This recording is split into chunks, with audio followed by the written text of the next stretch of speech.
हमारे सामने टॉपिक है सिंपल पेंडुलम। और सिंपल पेंडुलम से हम ओसिलेशन, टाइम पीरियड, एम्पलीट्यूड और फ्रीक्वेंसी के बारे में जानेंगे। यह काफ़ी इंपॉर्टेंट है क्लास 9th, 8 और आपको 11th और 12 तक, यानी कि आगे तक आपको पढ़ने को मिलेगा। काफ़ी ही इंपॉर्टेंट टॉपिक सिंपल पेंडुलम से एम्पलीट्यूड, फ्रीक्वेंसी, टाइम पीरियड और ओसिलेशन के बारे में सीखना है। तो सबसे पहले हम देखते हैं कि सिंपल पेंडुलम क्या है। सबसे पहले इसको गैलीलियो ने बनाया था। यहाँ पे जो आप देख रहे हैं ये रिजिड मटेरियल, जिससे एक धागे के सहारे एक मेटल का बॉल बांधा गया है। ये रिजिड मटेरियल, एक ये थ्रेड है और ये एक मेटल का बॉल है जिसको बांध के लटकाया गया है। अगर इसको स्विंग करके छोड़ देते हैं तो यह बैक एंड फोर्थ मोशन करेगा, यानी बैक एंड फोर्थ मोशन ही ओसिलेशन कहलाता है। ये तो सिंपल पेंडुलम आपने देखा। अब ओसिलेशन,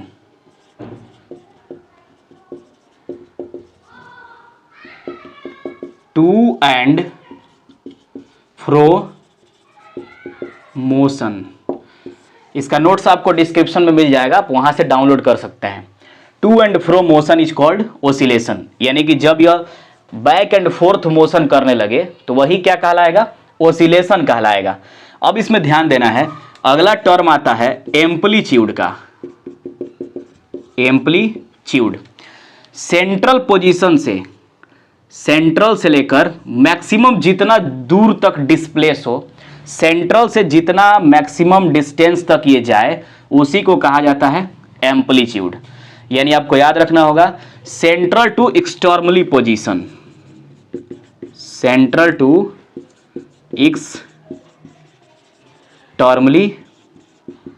पोजीशन, यानी सेंटर से लेकर मैक्सिमम जितना डिस्टेंस ये कवर कर जाता है वही क्या कहलाता है, amplitude. Amplitude is denoted by capital letter A. ऐसा यूनिट क्या होगा, ऐसा यूनिट मीटर, क्योंकि डिस्टेंस है तो इसका ऐसा यूनिट जाहिर सी बात है कि मीटर होगा। यानी सेंटर से एक्सटर्नली पोजीशन के बीच जितना डिस्प्लेसमेंट होगा वही एम्पलीट्यूड कहलाएगा। ऐसा यूनिट क्या होगा, मीटर। अगला देखते हैं, ओसिलेशन हो गया, एम्पलीट्यूड हो गया, time period.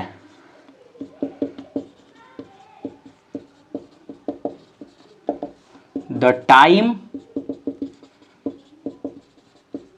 Taken in one oscillation, the time taken in one oscillation, यानी एक बार आगे और पीछे आने में जितना समय लगता है, एक बार जैसे आगे गया फिर पीछे आ गया, जितना समय लगा उसी को हम टाइम पीरियड बोलेंगे। टाइम पीरियड को डिनोट करते हैं कैपिटल लेटर टी। ऐसा यूनिट क्या होगा टाइम पीरियड का, ऐसा यूनिट सेकेंड। टाइम पीरियड का ऐसा यूनिट क्या होगा, सेकेंड। अगला टॉपिक है इसमें फ्रीक्वेंसी। फ्रीक्वेंसी, फ्रीक्वेंसी क्या है, यानी कि एक सेकंड में जितना बार वाइब्रेट कर जाए, यानी एक सेकंड में जितना बार ओसिलेट कर जाए वही क्या है, फ्रीक्वेंसी है। The number of oscillation in 1 second, यानी एक सेकंड में जितना बार वाइब्रेट कर जाए वही क्या है, फ्रीक्वेंसी है। फ्रीक्वेंसी को हम स्मॉल एफ से इंडिकेट करते हैं। Frequency is denoted by small letter F. ऐसा यूनिट हर्ट्ज, हेनरी हर्ट्ज के नाम पे है।